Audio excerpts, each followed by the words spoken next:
नमस्कार किसान भाइयों, मैं सूर्यदेव फिर से हाजिर हूँ आपके अपने चैनल एग्रीकल्चर गुरुजी में।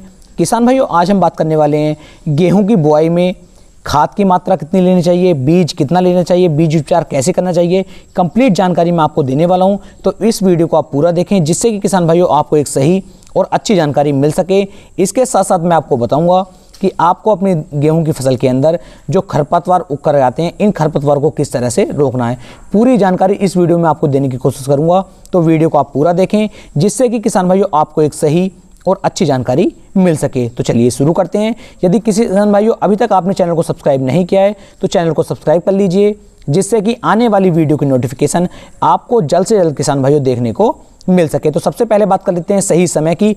तो किसान भाइयों लगभग अक्टूबर के लास्ट वीक से लेकर के यदि नवंबर 20 तक आप गेहूं की बुआई कर लेते हैं तो ये एक इसका सही और उपयुक्त समय किसान भाइयों रहता है।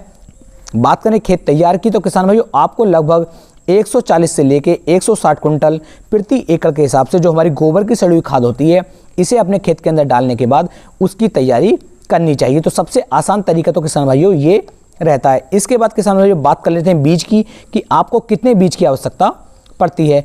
तो यदि आप अगेती बुआई करते हैं तो किसान भाइयों 45 से लेकर 50 किलोग्राम बीज जो होता है हमारे गेहूं का, वह हमारे 1 एकड़ खेत के लिए उपयुक्त रहता है। और यदि हम गेहूं की बुआई पछेती करते हैं, लेट करते हैं, तो हमें बीज की आवश्यकता 50 से लेकर 60 किलोग्राम प्रति एकड़ तक पड़ जाती है। अब बात करते हैं किसान भाइयों बीज उपचार की कि बीज उपचार आपको कैसे करना है। तो किसान भाइयों कार्बनडाजिम प्लस मैनकोजेब इन्हें ले लेना है और इन्हें लगभग 3 ग्राम प्रति 1 किलोग्राम बीज के हिसाब से आपको इसे बीज उपचार कर सकते हैं, जिससे कि आपकी गेहूं की फसल के अंदर किसी भी तरह का कोई फंगस ना लग पाए। कोशिश करें आप नया बीज लाएं, और नया बीज यदि आप लाएंगे तो वो पहले से किसान भाइयों उपचारित होता है और हाइब्रिड किस्में होती हैं जो आपको ज़्यादा अच्छा उत्पादन निकाल करके दे सकती हैं।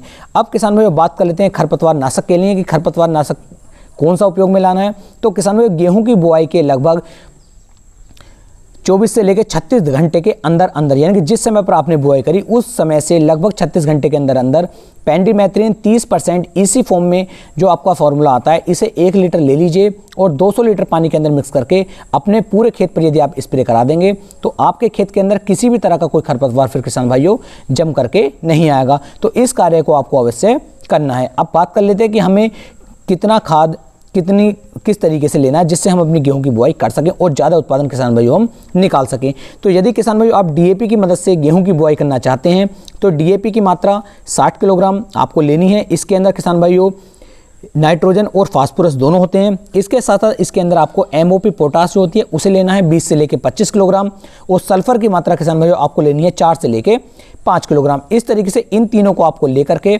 अपनी गेहूं की बुआई कर देनी है। ये तो हो गया डीएपी वाला। अब बात कर लेते हैं एसएसपी की, क्योंकि कुछ किसान भाई सिंगल सुपर फास्फेट की मदद से भी गेहूं की बुआई करते हैं। यदि किसान भाइयों आप सिंगल सुपर फास्फेट की मदद से गेहूं की बुआई करना चाहते हैं तो इसके लिए आपको सिंगल सुपर फास्फेट की मात्रा लगभग 150 किलोग्राम प्रति एकड़ के हिसाब से लेनी होगी, और यूरिया की मात्रा किसान भाइयों आपको 20 से लेकर 25 किलोग्राम प्रति एकड़ के हिसाब से लेनी है, और पोटास की मात्रा 20 से लेकर 25 किलोग्राम प्रति एकड़ के हिसाब से आपको लेनी है, और इन तीनों के साथ आपको गेहूं की बुआई कर देनी है। अब बात कर लेते हैं एनपीके के साथ बुआई करने वाले किसान भाइयों के लिए। यदि आप एनपीके के साथ बुआई करना चाहते हैं तो 50 से लेकर 60 किलोग्राम प्रति एकड़ के हिसाब से आपको एनपीके लेना है, और सल्फर की मात्रा किसान भाइयों 4 से लेकर 5 किलोग्राम प्रति एकड़ के हिसाब से लेनी है। इस तरीके से किसान भाइयों आप जो है अपनी गेहूं की बुआई कर सकते हैं। तो इसमें डीएपी, एसएसपी और एनपीके तीनों का फॉर्मुलेशन मैंने अलग आपको बता दिया, लेकिन यहाँ पर आपको एक चीज़ का ध्यान और रखना है। जो गेहूं का दाना है इसे कम से कम आपको 4 सेंटीमीटर नीचे गहराई में रखना है, यानी कि जो मिट्टी है आपके दाने के ऊपर 4 सेंटीमीटर मिट्टी आ जानी चाहिए, जो एक सही तरीका इसकी बुआई का होता है। खरपतवार के लिए भी मैं आपको बता चुका हूं, और खाद की मात्रा भी आपको बता चुका हूं, बीज उपचार भी आपको बता चुका हूं, और बीज आपको कितना लेना है ये भी मैं आपको बता चुका हूं। तो उम्मीद है मैं आपको एक सही और सॉलिड जानकारी दे पाया हूं। यदि वीडियो पसंद आई हो तो वीडियो को लाइक, कमेंट और शेयर जरूर करें।